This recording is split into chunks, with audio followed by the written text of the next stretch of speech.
Good evening. Many thanks for joining us and welcome to CoreTV News at 7 with me, Emmanuel Ezekiel. We start with commendation coming from the Cote d'Ivoire President Alassane Ouattara, who says President Goodluck Jonathan deserves all the accolade for the manner he conceded defeat in the March 28 presidential elections. He maintained that the step taken by his Nigerian counterpart saved the country from possible strife. The Ivorian president, who spoke to State House correspondents after a closed-door meeting with Jonathan at the presidential villa, recalled that the refusal of former President Laurent Gbagbo to concede defeat led to an unnecessary civil war in his country. He insisted that President Jonathan, who was also present at the briefing, has set an example for the rest of West Africa to follow. What happened in Nigeria is a lesson to all of us. Please accept my admiration. I think avoiding violence, avoiding civil war when we have elections in Africa should be our utmost objective. People are more important than power. And Mr. President, my good friend, I'm not surprised by what you did. And I wanted to congratulate you, to congratulate the Nigerian people, to congratulate the president-elect. This election in Nigeria is a legacy for all the African countries. And from commendation to condolence, where President Goodluck Jonathan has extended his condolences to the Chukwumerije family as well as the government and people of Abia State on the death of Senator Uche Chukwumerije. He also commiserated with the Senate over the death of a politician he describes as an ardent believer in national unity, peace, political stability, and progress. Presidential spokesman Ruben Abati said in a statement issued in Abuja that his principal believes that the late Senator Chukwumerije, who also had a career as a journalist, social critic, and Minister of Information, will be long remembered for his passion for a just and equitable society. The president also wants Chukwumerije's family and friends to honor his memory by continually upholding the values and principles which he lived for and never stopped fighting for until his death. Meanwhile, President-elect Muhammadu Buhari sees the death of Senator Uche Chukwumerije as a blow to the generation of true progressives in Nigeria and indeed the African continent. In a condolence message issued by APC Presidential Campaign Office, General Buhari eulogized Senator Chukwumerije as a Pan-African par excellence. He noted that he always observed the progressive political activities of Uche Chukwumerije and admired the Pan-African interest and national patriotic zeal which dominated and dictated his actions and pursuits. General Buhari recalls that in the Second Republic, Chukwumerije's parted ways with the ethnic and regional politics of that era to identify with Malam Aminu Kano, the leader of the masses of northern Nigeria. The president-elect described the late senator as a professional who did his job with passion and conviction, adding that he was not surprised he was a leading voice in the Senate for 12 years. And former Vice President and chieftain of the All Progressives Congress, Atiku Abubakar, has described former Minister of Information, Senator Uche Chukwumerije, as a fine gentleman. Atiku Abubakar, in a press statement issued by his media office in Abuja on Monday, that the news of Senator Chukwumerije's death on Sunday evening came to him as a rude shock. He noted that Senator Chukwumerije was in the class of gentlemen who stood out in the midst of other men because of their outstanding qualities. Atiku, in his tribute, said the late senator was very sartorial in style and interpretation. Away from condolences, now some Nigerians in Abuja have embarked on a peaceful protest march against ongoing xenophobic attacks in South Africa. The march, according to the organizer, is in solidarity with Nigerians who have been directly or otherwise affected by these killings. Correspondent Basi Aye reports that the protesters visited many South African investments in Nigeria as well as the country's High Commission. Her report.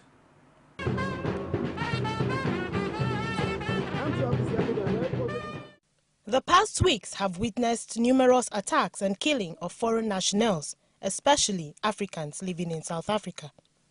Nigerians and other Africans have been critical of the xenophobic attacks, which continued at the weekend.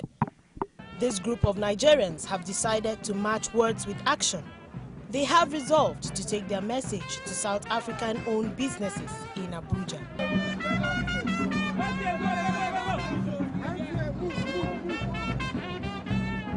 Perhaps they have forgotten so quickly that South Africans also live in Nigeria and also have huge investments like MTN. Ironically, no Nigerian has attacked MTN, DSTV, ShopRite, and many more businesses that are owned by South African companies. One therefore wonders the justification for the xenophobic attacks against Nigerians and other foreigners who live and do business in South Africa. First port of call was the MTN head office before heading to others. The responses from these places were delivered by Nigerian workers in South African firms. We condemn what is going on in South Africa as MTN Nigeria. We condemn it because it is affecting Nigerians. We also condemn it because it is affecting other human beings. Nobody will support any other person being killed or any other person's effort being destroyed. Second is, I want to thank you for the peaceful approach you have taken to this. We appreciate the fact that you are showing your concern in a very Nigerian, matured way, coming out to say how you feel without behaving like the people we are condemning. This has been condemned by MultiChoice Africa Management and MultiChoice Nigeria as an organization here, residents in Nigeria. It's not something that we are in support. A public appeal has equally been made. Not done, the protesters then moved to the European Union Mission and the South African High Commission, where they demanded a more proactive measure by President Jacob Zuma to end the attacks. South African authorities had this to say. And we shall relay all your concerns to our government in South Africa. But all the same, we would like to say your concerns, your pain is our own pain. By now, the cry of Africans around the globe have gotten to the relevant authorities who await appropriate action. Now, these Nigerians and by extension the rest of the world expect a positive action. Basia Ye, CoreTV News, Abuja. Our next stories remain focused on the xenophobic attacks in South Africa, where here in Nigeria, a coalition of non-governmental organization groups in Kaduna have expressed disappointment over the manner the South African government has handled recent incidents of xenophobic attacks in South Africa. The groups unanimously denounced the South African government for its failure to put a stop to the xenophobic attacks. Coordinator of the group, Ibrahim Yusuf, said at a news conference that a number of Nigerians residing in South Africa have so far been affected. He therefore urged the authorities to stop the killings before it's too late. Need we remind South Africans that the fact that they could destroy our businesses in South Africa means that their businesses in our country as well as other countries can also be destroyed. Need we remind South Africans that the fact that they and their leaders envy poor Nigerians who own little shops in their streets means that we should start envying their multi-million-dollar investment in our country. Staying with xenophobic attacks stories, Nigerians in the Federal Capital Territory, Abuja, are taking to the street in protest of xenophobic attacks in South Africa. The protesters marched, tagged Nigerians are peace-loving people. The message of the protesters were clearly displayed on their placards. The protesting group marched towards the MTN office in Abuja to lay siege at the entrance, but on arrival, the protesters were greeted by presence and men of the Nigerian police force who barricaded the entrance. No to racism! No to racism! Ladies and gentlemen, Nigerians living in South Africa are human beings. Yes. Nigerians living in South Africa are also Africans. Yes. Nigerians living in South Africa are doing business in South Africa. Yes. Nigerians believe. Now, following the recent spate of xenophobic attacks in South Africa, a group of Nigerians in Edo State capital, Benin City, have staged a protest over alleged killing of Nigerians and other African foreigners in South Africa. The group, under the platform of the flagship, besieged a South African telecommunication giant along Murtala Mohammed Way, Benin, to express their grievances over what they described as barbaric and inhuman attacks on Nigerians, especially and others Africans in the Rainbow Country. The report. Members of the group had this early morning barricaded the entrance gate of the telecommunication company with their vehicles barring staff from going and coming in, while a detachment of security operatives drafted to the scene was well on hand to ensure peaceful demonstration. The protest was peaceful, but however resulted in gridlock along the ever-busy Murtala Mohammed Way.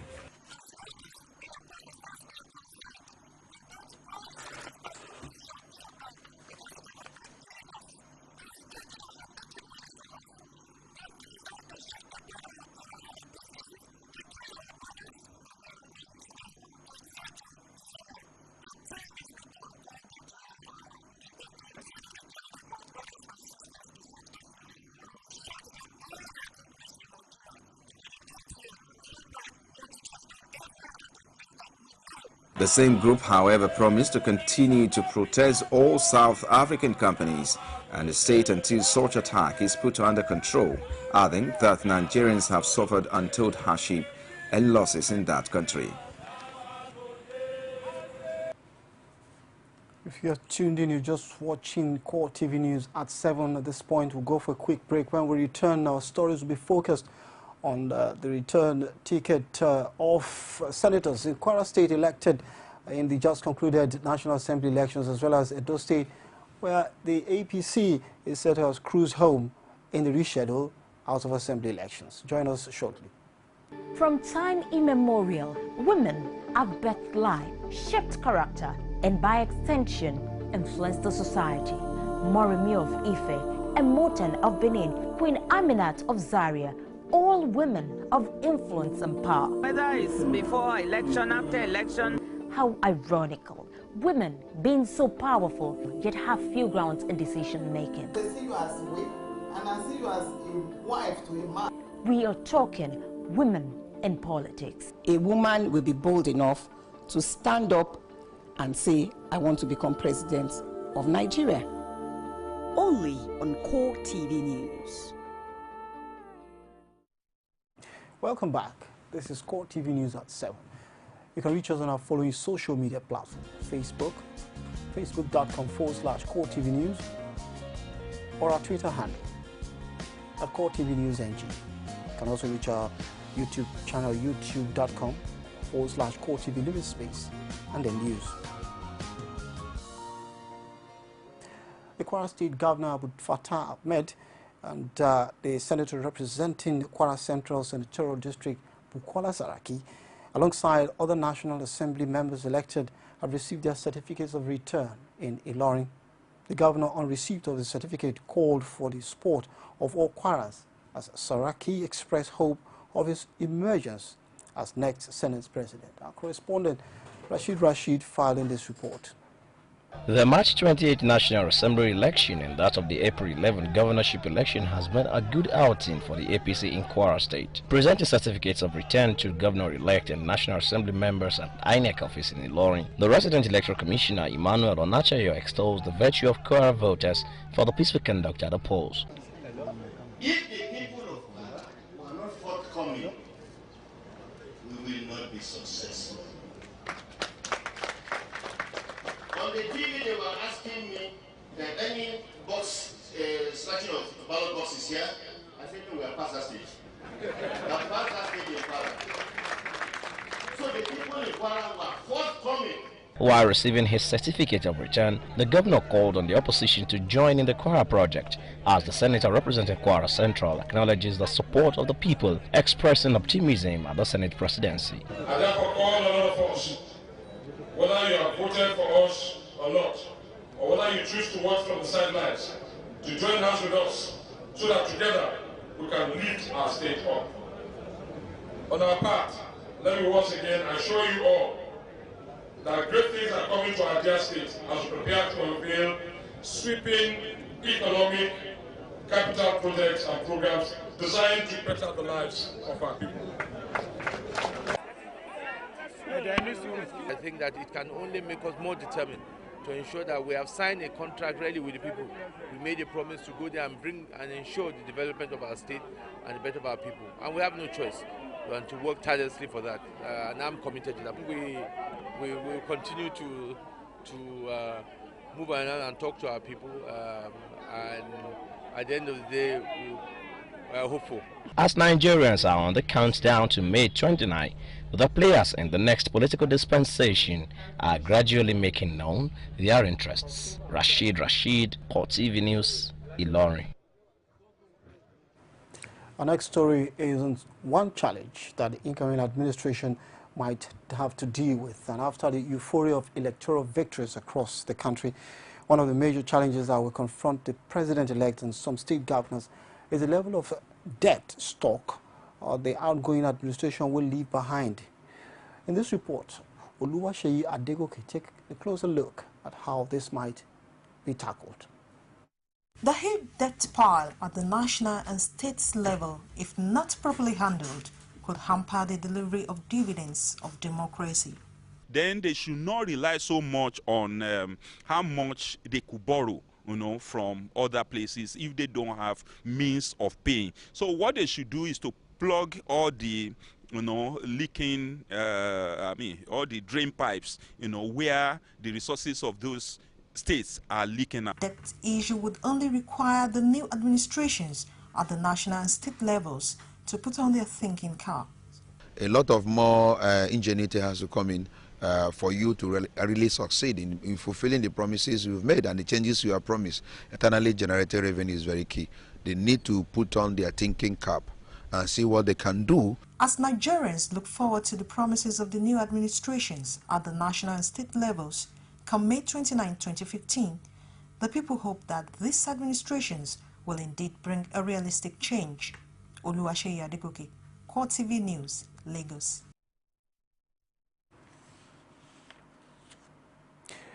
The Lagos State government has described as malicious a newspaper report credited to the chairman coalition against corrupt leaders, Debo Adeniran, that the state cannot justify the monthly 23 billion naira internally generated revenue.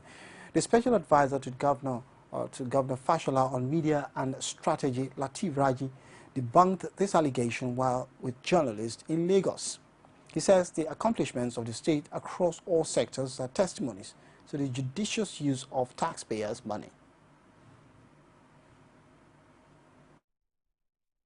I just want to call our colleagues in the media to take note of such reportages and help to enlighten negotiations that 30 billion naira, huge amount, a lot of contribution from the citizens, but how much does it address the needs of the 22 million people in Lagos? We need to be able to put all these things sector by sector. The All Progressive Congress in Edo State has won the rescheduled State House of Assembly election for Orion Constituency 2. The exercise took place in 4 wards in Ukpakpo, Ugu, Voise and Uboko, and 12 polling units of Orion 1 Constituency 2. The Independent National Electoral Commission had cancelled the exercise on April 11, citing pockets of violence in the affected areas. The resident electoral commissioner, Mike Igini, had also told journalists at the press briefing in Benin that the margin of win of the leading candidate was far less to these areas, which had a total of 4,813 registered voters. The People's Democratic Party had earlier withdrawn from the poll over alleged connivance by the INEC to sway the exercise in favor of the APC. However, declaring the result on Sunday, the returning officer, Olowu Owi, said the candidate of the APC, Roland Asoro, polled a total of 11,486 votes to defeat Friday Ogeriahi of the PDP, who got 8,640 votes.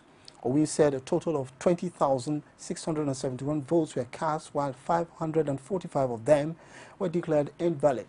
Following the announcement, the APC will have majority presence in the Assembly when inaugurated in June, having won 21 out of the 24 seats, leaving the PDP with 3. It should be noted that the People Democratic Party (PDP) boycotted the rescheduled Assembly polls over alleged compromise by the state resident electoral commissioner Mike Igini. And here in Lagos, State Governor Babatunde Fashola has urged operators of the entertainment industry not to give up and the fight against piracy. Fashola made the appeal during a protest march by Nollywood artists to register their displeasure at the activities of pirates in the country. Abiola Oluwole witnessed the protest and filed in this report as presented from our studios.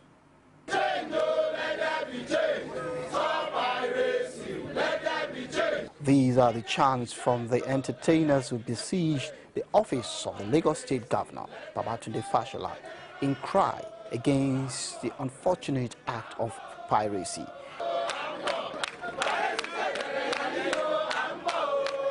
They are angry over the activities of pirates, who they said are reaping off profit from their intellectual works. Led by Tunde Kelani and Tunji Bamishigbe, the actors called on Governor Fashola to assist them in the fight against film piracy. Excellency, the trend is that piracy, they wait until we distribute. But lately we have been witnessing a dangerous trend. A trend in the sense that film made with $200 million still in the cinemas, not officially released, are pirated, are sold openly on the streets of Lagos unhindered. You are going to assist us in how we're going to put next legislation, next policies that will favor us, in particular to actually make piracy a serious crime. Alluding to the fact that piracy is a global challenge, it requires contribution from all stakeholders to tackle, Fashola urged the entertainers not to feel given up in the fight against the menace. The first thing to agree about is the need for law enforcement. There is a law, no matter how weakly crafted that law is, there is a law. So if there is law enforcement, we can begin at least to send some messages that if you do the crime, then you must pay the price. Fashola also says investment in community cinema will further discourage the sabotage of their intellectual properties. We'll go for another quick break. When the news returns outside Nigeria, that is, we'll bring a report of how the U.S. and Egypt are trying to form an alliance. Stay with us.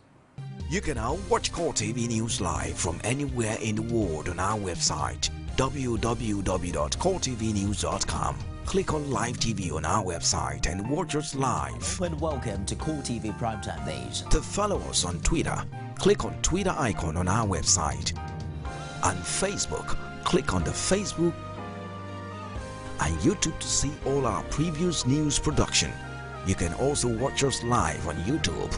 Click CoreTV, leave a space, then News. CoreTV News, a 24-hour news station. Welcome back. Straight to news outside Nigeria. U.S. Central Intelligence Agency Director John Brennan held talks with Egyptian President Abdel Fattah al-Sisi during an announced visit to Cairo, the president's office says. The Sunday evening meeting came amid a quickening rapprochement between the longtime allies after Washington in March lifted a partial freeze on its $1.5 billion annual aid to Egypt that it imposed when then Army Chief Sisi ousted elected President Mohamed Morsi in 2013. Egypt has been battling jihadists in the Sinai Peninsula who have pledged allegiance to the Islamic State group, which controls swaths of Iraq and Syria.